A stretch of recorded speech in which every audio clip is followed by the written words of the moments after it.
It's not a surprise, but it is significant. Adam Schefter tweeted just moments ago, the Dolphins and their new pass rusher extraordinaire, Bradley Chubb, have reached agreement on a 5-year, $119 million extension that includes $63 million guaranteed. The Broncos, of course, traded Chubb to the Dolphins on Tuesday for a package that included a first-round pick this year.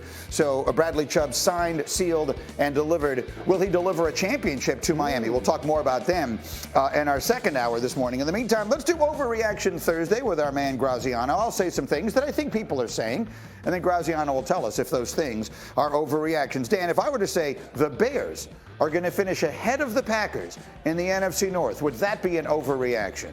I think it is an overreaction, though I don't think it's impossible, right? I mean, look, the Packers offered the Steelers a second-round pick for Chase Claypool. So did the Bears. The Steelers took the Bears offer because they think the Bears pick is going to be higher than the Packers. The player that he was, but also not trying to kiss and make up with Cam Akers. Too little, too late. Full dogs don't eat.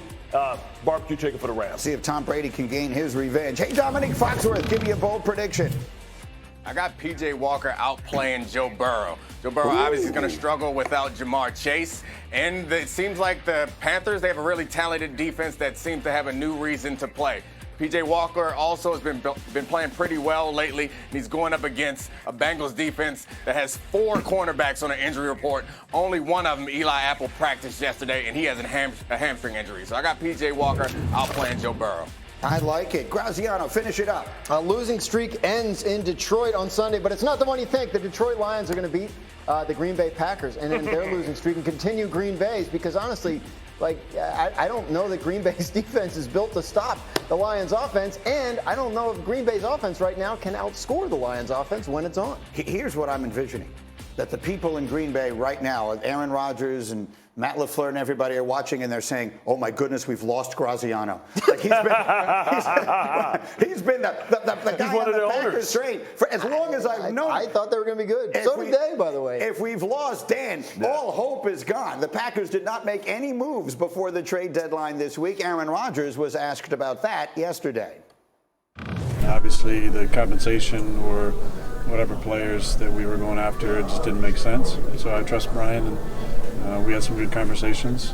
Know that we were, in on some things, and it obviously just didn't pan out. That just sends a message to us that we got to, play with the guys we got and win with the guys we got. All right, so look, and Graziano's given you his prediction and everything else, and I mean they're playing the Lions, and I get that the Lions can outscore people, but this is if not now, then when? If you don't win this game, then what possibility is there? If they don't win this weekend, Nico, is their season over? I said their season was over 2 weeks ago. You did. I said that their season was over if they lost at home to the Jets. You did. And they lost at home to the Jets. So guess what? Yes, it's over. Their season's over. Done. Finito. Do you agree with that part? Is it finito? I believe so. I mean, really, this is a team that was 13-3, 2 years in a row, MVP back-to-back. The expectations isn't just to get into the tournament. If they struggle to get in the tournament, they really can't do any real damage. I don't understand how this defense got so bad. We had high hopes for this defense, thinking that Aaron Rodgers could win a different way, running the football and leaning on a strong defense. That defense isn't strong. The run game is good, but they can't, protect Aaron Rodgers. They punted on this season, in the draft when they decided to go defensive instead of moving up trying to get an elite receiver. It was too little, too late trying to get one in the trade deadline. Yeah, and I mean, they did draft Christian Watson and Romeo That's not Dobbs, a real but guy. later, I understand. It's not a real guy. There were big It doesn't exist. It's imagination. But they weren't necessarily the difference makers that you're suggesting that they needed in the absence of Devontae Adams. I understand, and it has worked out that way. But you're talking about still making the playoffs. If they don't beat the Lions, no disrespect to Detroit, I get they play hard. If you don't beat the Lions, who are you beating? How are you even sneaking into the playoffs? I mean, right now, the last wild card spot in the NFC is a 4-4 tie between the 49ers and Washington. Like, it's not out of reach mathematically, even if they lose this game. The problem is, they have to play better. Like the year Rodgers won the Super Bowl, they started out slow, they were injured, they got hot and healthy at the right time, and so that's their path back in if there is one. But you can't watch them play right now and think that they're capable of that. They've got to show you a lot more on both sides of the ball than they've shown so far. They do. Nick, let's come to you, and I grant that this is sort of an odd place for me to go for the most optimistic take I could ever imagine. imagine, because you're not usually one who is prone to that. Is there any world in which they do that? Do you see any world in which all of a sudden this Green Bay defense looks like we expected it to? These young receivers kind of get it, and Rodgers finds a way in the second half of the season? I'm as optimistic as that beautiful sunrise behind you. However, I also am a realist. I watch them play football, and they stink. And they're trying really hard is the hard part, is because they are, it feels like every week for the past 4 weeks has been like an emotional everything out there. We're going to put it on the table. And they played hard and probably played better than they played in many games against the Bills last week. And now they're going to have to reach down in the tank and find it again for another week. Every week feels like a perfect game for them, so I don't know if they'll be able to do it.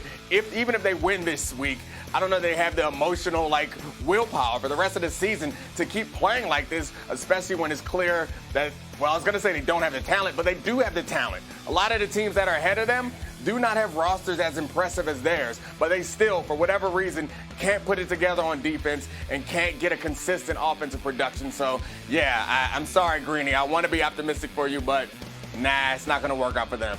Yeah, I think I see it the same way. Go ahead, Bart. Well, it's never too early then to start talking about what is Aaron Rodgers' long-term future with his team. Because if you can't win this year, what's the optimism that you can win next year? So the best gift that Aaron Rodgers can potentially give the Green Bay Packers is to get the Russell Wilson deal to allow them the foundation to build for the future. So if they can't win this year, I don't see Aaron Rodgers, who teeters every year on whether he's going to play or not. It's time to start having those discussions behind closed doors. I agree. I mean, what if there were three scenarios, right, when this season ends? Rodgers could, A, be the starting quarterback in Green Bay next year, B, somehow, and this I think is financially very unlikely, be the starting quarterback somewhere else next year, or C, retire. What do you think is the likeliest of those three? I don't see C happening. Probably more in the B range. I don't see him moving somewhere else because of the fact that his contract he's pretty locked in now. Right. So if you look at his contract and the number that he's at, it's more realistic that he plays next year in Green Bay, and then potentially after that he moves on to somewhere else. What do you think, Graz? That's the way it's set up. I mean, his stated goal was to finish his career in Green Bay. The most recent contract is built to allow him to do that, to give him the control over whether he does that or not. And trading him would be financially basically impossible for them this offseason. Of all the things that have happened this season, this has to be among the most surprising. At the Green Bay Packers, we're sitting here having this conversation about their future, and we're in the first week of November. Meanwhile, coming up next, we will go from one falling legend to another. Tom Brady, his team in a tailspin. Is this a must-win Sunday against the defending Super Bowl champs? We'll get to there. Plus, did Jerry drop the ball at the deadline? Does Dak need another weapon for the Cowboys to be true Super Bowl contenders? And is there only one way left to get one? We have all that and more as we get up with you this morning on ESPN.